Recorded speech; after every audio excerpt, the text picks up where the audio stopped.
ডিম ও ডিমের পদের ইতিহাস হাজার বছরের পুরনো, যা মূলত প্রাচীন মিশর ও মেসোপটেমিয়া থেকে শুরু হয়ে রোমান সাম্রাজ্যে বিকশিত হয়। বাঙালি সংস্কৃতিতে মূলত সপ্তদশ শতকে মোগলদের হাত ধরে ডিমের ব্যবহার বাড়ে। ডিমের বিভিন্ন ধরনের পদের মধ্যে আজকে আমি করে দেখাবো ডিম ভাপা।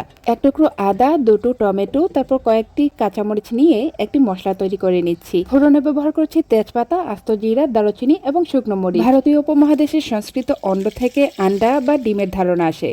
যদিও প্রাচীনকাল থেকেই ডিমের ব্যবহার ছিল, কিন্তু বাঙালির পাতে সপ্তদশ শতক পর্যন্ত খুব একটা প্রচলন ছিল না, যা মুঘলরা জনপ্রিয় করে তোলে। ফোড়নের সাথে এক কাপ পেঁয়াজ ভাজা ভাজা হওয়ার পর আমি কিন্তু এখানে ঘরোয়া মশলা অ্যাড করে দিচ্ছি, অর্থাৎ স্বাদমতো লবণ, মরিচ, হলুদ, ধনিয়া, জিরা, ব্লেন্ড করে রাখা টমেটোর পেস্ট এবং সামান্য আদা রসুন বাটাও দিয়ে তারপর মশলাটাকে ভালো করে কষিয়ে নিতে হবে। প্রাচীন মিশরীয় এবং অন্যান্য সংস্কৃতিতে ডিমকে উর্বরতা, নবজীবন এবং মহাবিশ্বের সৃষ্টির প্রতীক হিসেবে গণ্য করা হয়। এদিকে মশলাটা যখন ভালো করে কষে এসেছে, তেলটা উপরে ভেসে ভেসে এসেছে, সেই পর্যায়ে আমি এখানে দিয়ে দিচ্ছি ডিম। ডিমটা কাঁচা অবস্থাতেই মশলার উপরে দিয়ে দিতে হবে। তার উপরে আমি দিয়ে দিচ্ছি সামান্য পরিমাণে লবণ এবং গোলমরিচ। গোলমরিচটা আমি ক্রাশ করে দিয়ে দিচ্ছি।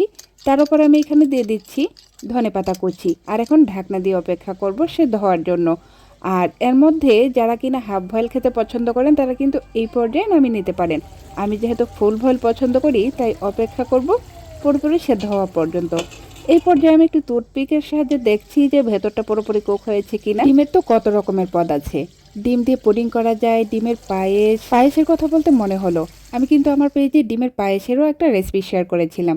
আপনাদের মনে আছে নিশ্চয়ই। ঝাল আইটেমের মধ্যে আমার মনে হচ্ছে আজকের এই আইটেমটি বেস্ট একটি আইটেম, কারণ এই একটা পদ দিয়ে আপনি সাদা ভাত, পোলাও, খিচুড়ি, এমনকি পরোটা অনায়াসে খেয়ে ফেলতে পারবেন। আমি কিন্তু আজকে পরোটা দিয়ে খেয়েছি এবং আমার কাছে বেশ ভালো লেগেছে। তাহলে ট্রাই বাইটস এন্ড ট্রিপসের ডিম ভাপার আজকের এই রেসিপিটা আপনাদের কাছে কেমন লাগলো কমেন্টে জানাবেন। জানার অপেক্ষায় রইলাম। সেই সাথে ধন্যবাদ জানিয়ে আজকের মতো এখানেই বিদায় নিচ্ছি। ভালো থাকবেন সবাই। আল্লাহ হাফিজ।